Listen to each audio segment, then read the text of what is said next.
بسم الله الرحمن الرحيم والتين والزيتون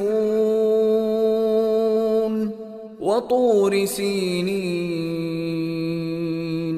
وهذا البلد الأمين لقد خلقنا الإنسان في أحسن تقويم ثم رددناه أسفل سافلين إلا الذين آمنوا وعملوا الصالحات فلهم أجر غير ممنون فما يكذبك بعد بالدين أليس الله بأحكم الحاكمين.